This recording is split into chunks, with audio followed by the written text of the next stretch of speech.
Hello and welcome to explore with Ruchika YouTube channel. आज के episode 17 में मैं आपको कथा सुनाऊंगी केवट संवाद की। श्री राम, सीता और लक्ष्मण पावन भागीरथी गंगा के तट पर पहुँचे।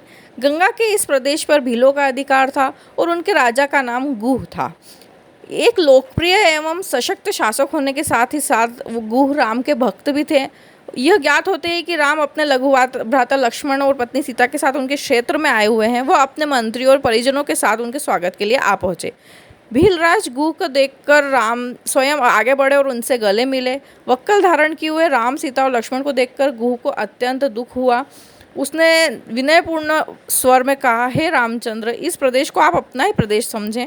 आप यहाँ का अधिपति बनकर यहाँ का शासन संभाल लें। आपके समान समदर्शी और न्यायवेत्ता शासक पाकर यह प्रदेश धन्य हो जाएगा। मैं आपको विश्वास दिलाता हूँ कि यह संपूर्ण भूमि आपकी ही है और हम सब आपके अनन्य सेवक हैं। इतना कहकर गुहराज ने अपने साथ लाई हुई सामग्री को राम के समक्ष रख दिया और बोले, हे स्वामी, ये स्वादिष्ट फल आपकी सेवा में प्रस्तुत है। आप कृपा करके इन्हें स्वीकार करें। आप लोग के विश्राम के लिए व्यवस्था कर दी गई है। अश्वों के लिए दाना चारा भी तैयार है। गुह के प्रेममय वचनों को सुनकर राम बोले, हे निषादराज, आप इस प्रदेश के राजा हैं, फिर भी आप मेरे स्वागत के लिए पैदल चलकर आए हैं। मैं आपकी जितनी प्रशंसा करूँ कम है। आपने दर्शन देकर हम लोगों को कृतार्थ कर दिया है। इस प्रकार निषादराज की प्रशंसा करते हुए राम ने उन्हें प्रेम पूर्वक अपने पास बिठा लिया और मधुर वाणी में कहने लगे, भीलराज, आपको सानंद और सकुशल देखकर मुझे अत्यंत प्रशंसा हो रही है। आपके द्वारा लाए गए इन उत्तमोत्तम पदार्थ के लिए मैं आपका अत्यंत आभारी हूँ, किंतु बंधु, मुझे खेद है कि मैं इन्हें स्वीकार नहीं कर सकता हूँ। ये सारे पदार्थ राजा महाराजाओं के खाने योग्य हैं, किंतु अब हम तपस्वी हो गए हैं और हमारा भोजन तो केवल कंदमूल फल है, अतः हम इसे सामग्री को ग्रहण नहीं कर सकते। हाँ, अश्वों के लिए आप जो दाना चारा लाए हैं उन्हें स्वीकार करके मुझे बहुत प्रसन्नता होगी, क्योंकि यह मेरे पिताजी के प्रिय अश्व है जिनकी सदैव विशेष देखभाल की जाती है।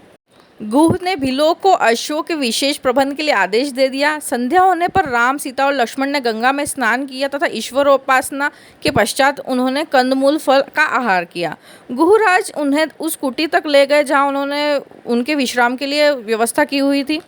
कुटी में पहुंचकर गुह ने कहा, हे दशरथ नंदन, आप इन शैयों पर विश्राम कीजिए। मैं आपका दास हूँ, अतः मैं पूर्ण रात्रि जागकर हिंसक पशुओं से आप लोगों की रक्षा करूँगा। आप हमें सर्वाधिक प्रिय हैं, इसलिए आप लोगों की सुरक्षा के लिए रात भर मेरे ये सभी साथी धनुष बाण लेकर तत्पर रहेंगे। उनकी बातें सुनकर लक्ष्मण ने कहा, हे गुहराज, मुझे आपकी शक्ति, निष्ठा और भैया राम के प्रति आपके अनन्य प्रेम पर पूर्ण विश्वास है। निसंदेह आप अपने राज्य में हमें किसी प्रकार की विपत्ति की आशंका नहीं हो सकती, किंतु मैं भैया राम का दास हूँ, अतः मैं इनके बराबर नहीं सो सकता। मैं भी रात भर आपके साथ पहरा देकर अपना कर्तव्य पूरा करूँगा। भीलराज, गुह और लक्ष्मण कुटी के बाहर एक शिला पर बैठकर पहरा देते हुए बातें करने लगे। लक्ष्मण ने गुह को अयोध्या में घटित समस्त घटनाओं के विषय में बताया। इस प्रकार वह रात्रि व्यतीत हो गई। ब्रह्म मेला में राम ने शैया का परित्याग कर दिया और राम, सीता और लक्ष्मण घाट की ओर चले।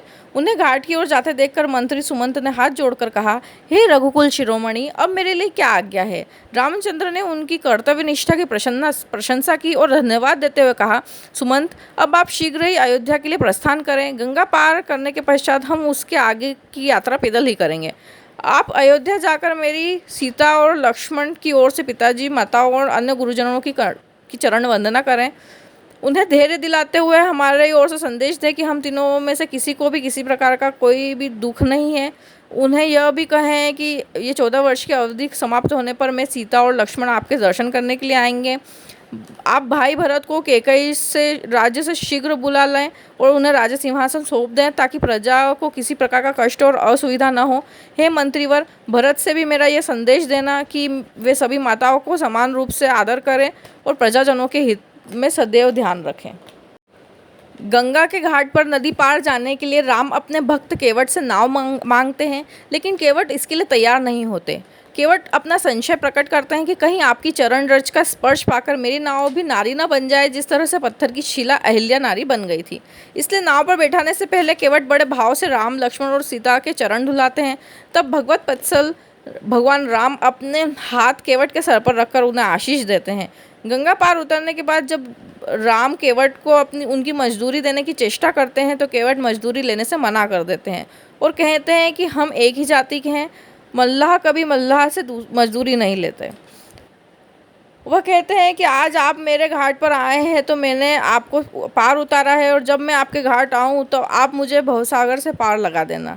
भक्त केवट के यह विचार सुनकर राम हर्षित हुए और केवट का आशीर्वाद दिया। राम ने निषादराज गुह को भी हृदय से लगाया, फिर उन्हें स्नेहपूर्वक आतिथ्य के लिए उनकी प्रशंसा करते हुए उन्हें भी विदा किया।